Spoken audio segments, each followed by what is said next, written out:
Hi guys, my name is Cherita. Welcome to my channel. Today I'm going to be doing the most anticipated books of 2017. Cause this book's gonna be a good book.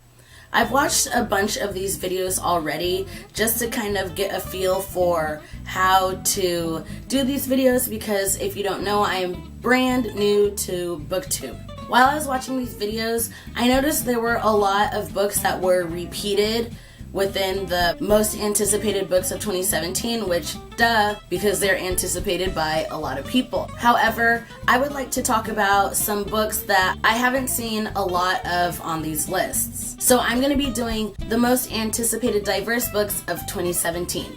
If you guys are interested in this video, go ahead and keep watching. Book number 1, Allegedly by Tiffany D. Jackson. This book is about 400 pages long. It's young adult fiction, and it's about a young woman who has been convicted of murder allegedly because she didn't say much when she was talking to the police. Her and her mother were watching a child who happened to be white and died. So now she is in a group home. I guess she has met a boyfriend and she's now pregnant, and the state is threatening to take away her child once it's born. And in order for her to get her name cleared, she has to put trust in her mom, which is the person that she distrusts the most in the entire world. 2, The Education of Margo Sanchez by Lilian Rivera. This is also a young adult fiction book, and it's 304 pages long. This is a romance book about a young woman who takes her father's credit card and spends it on a whole new wardrobe. She finds out in order to pay back her debts, she has to work in her parents' grocery store, and during the time that she's working, she gets invited to the ultimate beach party, which I guess is something that's very prestigious in her high school. And there's a love interest involved, but basically it's about a girl living in the South Bronx. I assume she's of some kind of Hispanic descent, and dysfunctional families is highly indicated in this book. Book 3 is called The Hate You Give by Angie Thomas. Once again, this is another young adult fiction, and it's 464 pages long. This is about a young woman named Star who witnesses her childhood best friend Khalil being shot and killed by the hands of the police.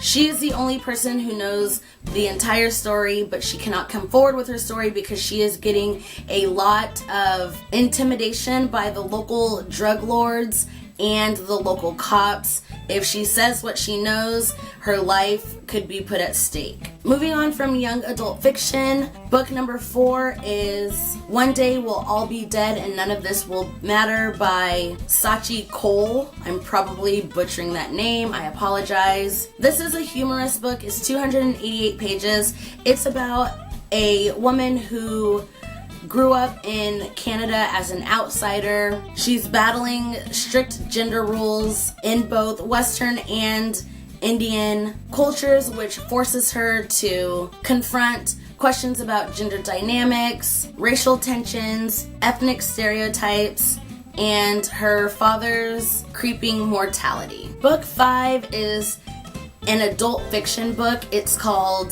The Leavers by Lisa Coe. It's 352 pages. It's about a young boy named Deming Guo. I probably butchered that name as well. He's 11 years old. His mother leaves to go to work at a local nail salon, but she never returns.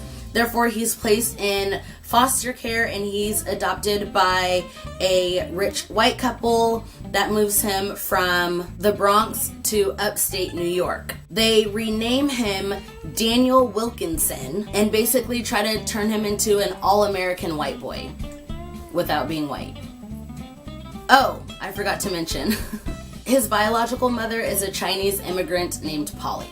I guess that's kind of important on why it's a diverse book. Sorry. I've lost track, but I think this is book number 6. This book is called No One Is Coming to Save Us by Stephanie Powell Watts. It's a fiction book, and it's 368 pages. This is basically The Great Gatsby rewritten in the contemporary South. This is about an extended African American family and what their visions are of the American dream. And the protagonist, J.J. Ferguson, he returns back to the South and he's well off, and his newfound wealth forces everyone to consider what more they want and deserve from life than what they already have and how they would go about getting it. So my camera died. That's fine. Book 7, Everybody's Son by Thriti Umigar. I'm sure I butchered that name like all the others. This is a fiction book. It is 336 pages. This is a book that explores issues of race,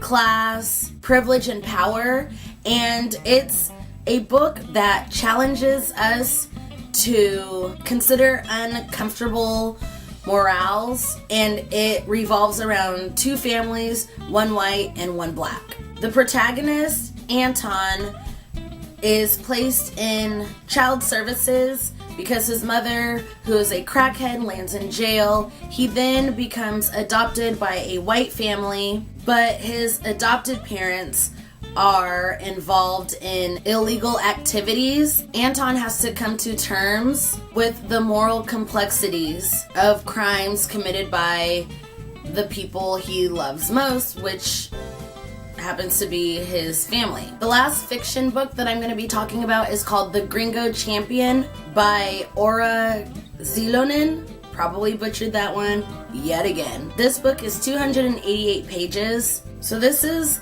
based on a character named Libiorio, and he narrates his childhood scarred by malnutrition and abandonment. He leaves Mexico to come to the promised land, which is America, and he finds a job at a bookstore, which he falls in love with a woman, and I guess the only way that he can save him from I'm not sure what, he becomes a boxer. The 9th book I'm going to be talking about is called There Are More Beautiful Things Than Beyonce by Morgan Parker. This is a short read. It is a poetry book. It uses political and pop culture references as a framework to explore 21st century Black American womanhood and its complexities. And some of these include performance, depression, isolation, racism, and femininity. The last 2 books that I'm going to be talking about are biographies / autobiographies.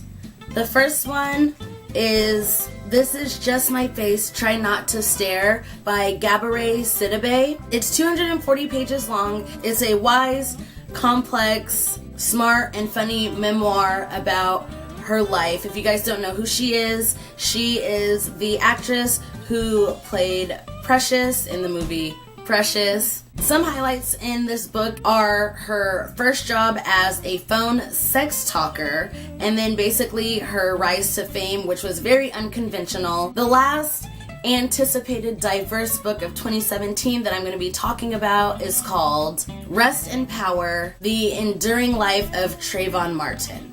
This book is written by his mother, Tracy Martin, and Sabrina Fulton. It's been 5 years since Trayvon Martin was murdered, and his name is still evoked daily in our lives. He basically has become a symbol of social justice activism. This is the story of the beautiful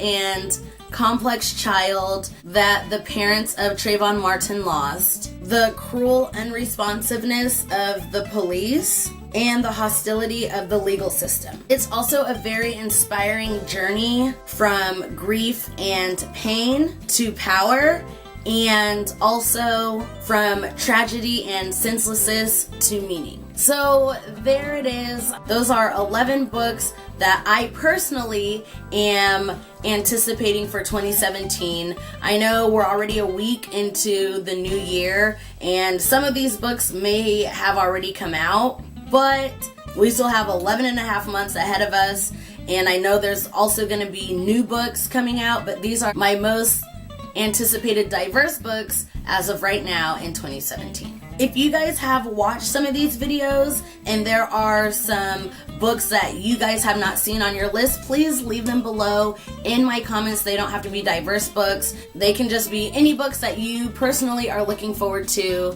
coming out in 2017. Thank you guys so much for watching. I love you. Have a positive and love-filled day. Bye.